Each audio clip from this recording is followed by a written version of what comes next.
ಹಾರೋಗೇರಿ ಪಟ್ಟಣದಲ್ಲಿ 17ನೇ ಜಿಲ್ಲಾ ಕನ್ನಡ ಸಾಹಿತ್ಯ ಸಮ್ಮೇಳನದ ಪೂರ್ವಭಾವಿ ಸಭೆ ಹಮ್ಮಿಕೊಳ್ಳಲಾಗಿದೆ.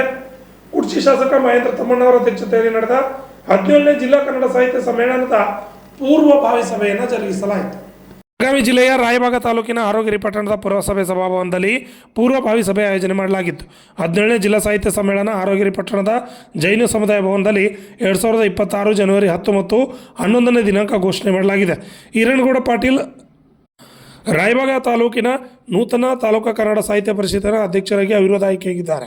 ಪೂರ್ವಭಾವಿ ಸಭೆಯಲ್ಲಿ ರಾಯಬಾಗ ತಹಸೀಲ್ದಾರ್ ಮಹಾದೇವ್ ಸನ್ಮೂರಿ, ಹಾರೋಗೇರಿ ಪುರಸಭೆ ಅಧ್ಯಕ್ಷ ವಸಂತಲಾಳಿ, ತಾಲೂಕು ಪಂಚಾಯತ್ ಕಾರ್ಯನಿರ್ವಾಹಕ ಅಧಿಕಾರಿ ಸುರೇಶ್ ಕದ್ದು, ಹಾರೋಗೇರಿ ಸಿಪಿಐ ರತನ್ ಕುಮಾರ್ ಜಿರ್ಗ್ಯಾಳ್, ಶಂಕರ್ ಕ್ಯಾಸ್ತಿ, TS ವಂಟಗೋಡಿ ಸೇರಿದಂತೆ ತಾಲೂಕು ಆಡಳಿತಾಧಿಕಾರಿಗಳು ಹಾಜರಿದ್ದರು. Shashidhar Kokatnur, RJ32 Kannada news, Chikkodi. ಕೂಡ ಅವ್ರ ಹಳೆಯರು ಇಲ್ಲದಾರ, ಇಲ್ಲಿ ಅವರು ನಮ್ಮ ಜೊತೆ ಬಂದಾರ. ಇದೆಲ್ಲ ಗಮನದೊಳಗೈತಿ. ಈ ಪೂರ್ವ ಸಭೆ ಇರೋದ್ರಿಂದ ಮಾನ್ಯ ಇಲ್ಲಿ ಸ್ಥಳೀಯ ಶಾಸಕರಿಗೆ ಆದ್ಯತೆ ಕೊಟ್ಟು ಇಬ್ಬರು ಶಾಸಕರಿಗೂ ಆದ್ಯತೆ ಇದೆ.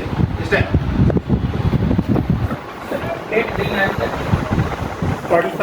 ಒಂದು ನಿಮಿಷ ನೋಡಾಯ್ತು ಸಂಘಟನೆಗಳು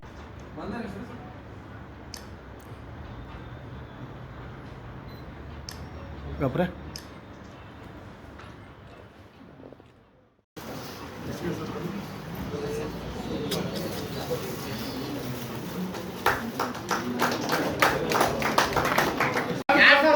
ಜನವರಿ ಮುಂದೆ ಆಗತ್ರಿ ಅದ ಅನ್ಕತ್ತನ ML ಸಾಹೇಬ್ ಸಿಗ್ತಾರಲ್ಲ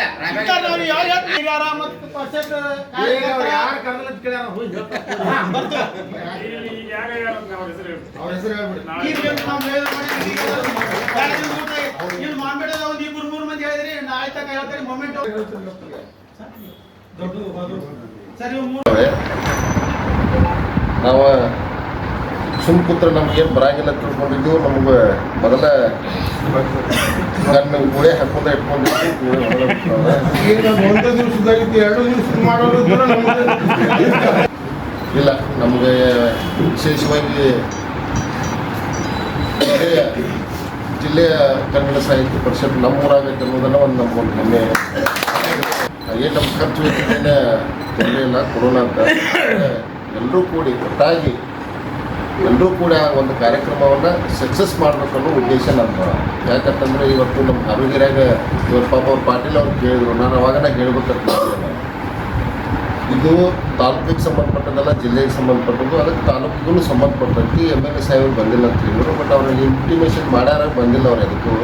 ಬಟ್ ನಾವು ತಾವೊಂದು ತಮಗೊಂದು ಗಮನಕ್ಕೆ ಇರಲಿ, ನಾವು ಕೂಡಿದ್ದೀವಿ ಹಾರೋಗೇರಿ ಜನ ಮಾಡ್ತೀವಿ.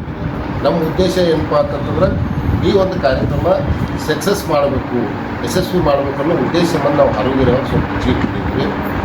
ಮತ್ತು ತಾವು ಗಮನಿಸಿರ್ಬೇಕು. ಈಗ ಏನು ಖರ್ಚು ವೆಚ್ಚಗಳು ಏನದಾವಲ್ಲ, ನಾವೆಲ್ಲ ಹಾರೋಗೇರಿ ಅವರ ಹಾಕ್ಕೊಂಡಿದ್ದೀವಿ. ನಾವು ಬೇರೆದವ್ರಿಗೂ ಹಾಕಿಲ್ಲ. ಅದಕ್ಕೆ ಸ್ವಲ್ಪ ಅಧಿಕಾರಿಗಳನ್ನ ಸ್ವಲ್ಪ ಅದಕ್ಕೆ ಕೂಡಬೇಕು, ಭಾಗಿಯಾಗಬೇಕು ಈ ಕಾರ್ಯಕ್ರಮಕ್ಕೆ. ಮತ್ತು ಏನೇ ಇದ್ರೂ ಈ ಕಾರ್ಯಕ್ರಮಕ್ಕೆ ಸಂಬಂಧಪಟ್ಟಂಗೆ ಈ ಬರ್ತಕ್ಕಂಥ ಜನವರಿ 11 ಮತ್ತು 12 ಈ ಒಂದು ಇನ್ನೂ ಭಾಳಷ್ಟು ನಮ್ಗೆ ಟೈಮ್ ಐತಿ.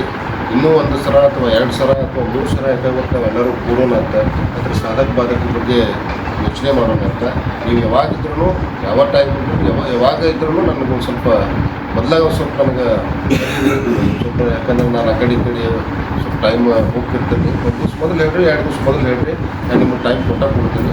ಅದಷ್ಟು ಎಲ್ಲರೂ ಕೂಡಿ ಅಧಿಕಾರಿ ವರ್ಗದವ್ರು ಇದಕ್ಕೆ ಭಾಳಷ್ಟು, ಯಾಕಂದ್ರೆ ನಿಮ್ಗೆ ಅಸೆಂಬ್ಲಿ ಇರೋ ಕಾರಣಕ್ಕೆ, ಅಸೆಂಬ್ಲಿ ಮುಗಿದ ನಂತರ ಈ ಒಂದು ಕಾರ್ಯಕ್ರಮ ಇಟ್ಕೊಂಡಿರೋ ಕಾರಣಕ್ಕೆ ತಾವು ಒಂದು ಸ್ವಲ್ಪ ಹೆಚ್ಚಿನ ಟೈಮ್ ಈ ಒಂದು ಕಾರ್ಯಕ್ರಮಕ್ಕೆ ಕೊಟ್ಟ ಈ ಒಂದು ನೋಡ್ಕೊತೀವಿ. ನಾವು ಇದೇ ಹೇಳಿದ್ರು, ನಮ್ಮ ಕಾಮಲೆ ಸರ್ ಹೇಳಿದರು, ಎಲ್ಲ ಲೆವೆಲ್ ಕಾರ್ಯಕ್ರಮ ಮಾಡಿದ್ದಕ್ಕೆ ಒಂದು ಮಾತು ಹೇಳಿದ್ರು. ಅದೇ ಒಂದು ಹಾರೋಗೇರಿ ಹಂಗೆ ಅನುಕೂಲ. ಹಾರೋಗೇರಿ ನಮ್ಮನ್ನು ಭಾಳ ಪ್ರಜ್ಞಾವಂತರು ಊರಿದೆ, ಭಾಳ ಸೆನ್ಸಿಟಿವ್, ಭಾಳ ಪ್ರಜ್ಞಾವಂತರು, ಭಾಳ ವಿಚಾರವಂತರು, ಶಾನ್ಯಾರು ಇರುವಂಥ ಊರ. ಈ ಒಂದು ಊರಾಗ ನಾವು ಈ ಕಾರ್ಯಕ್ರಮನ ಅದ್ದೂರಿಯಾಗಿ ಮತ್ತು ವಿಶೇಷವಾಗಿ ಭಾಳ ಸಕ್ಸಸ್ಫುಲ್ ಮಾಡಿಕೊಡ್ಸೋಣ ಅಂತೇಳಿ ನನ್ನೊಂದು ವಿಚಾರ. ಆ ನಿಟ್ಟಿನಾಗ ನಾನು ನಮಗೆ ಯಾವತ್ತೂ ನಿಮ್ಮ ಜೊತೆ ನಾನು ಇರ್ತೀನಿ. ನೀವು ಯಾವಾಗಲೇ ನನ್ನ ಕರೀರಿ, ನಾನು ಬರ್ತೀನಿ ಅಂತ ಮಾಡ್ತೀನಿ. ಇದಾಗಿತ್ತು ಇವತ್ತಿನ RJ32 ಕನ್ನಡ ನ್ಯೂಸ್. ನೈಜ ನಿಖರ ಸುದ್ದಿಗಾಗಿ ನೋಡ್ತಾ ಇರಿ RJ32 ಕನ್ನಡ TV. ನಮಸ್ಕಾರ.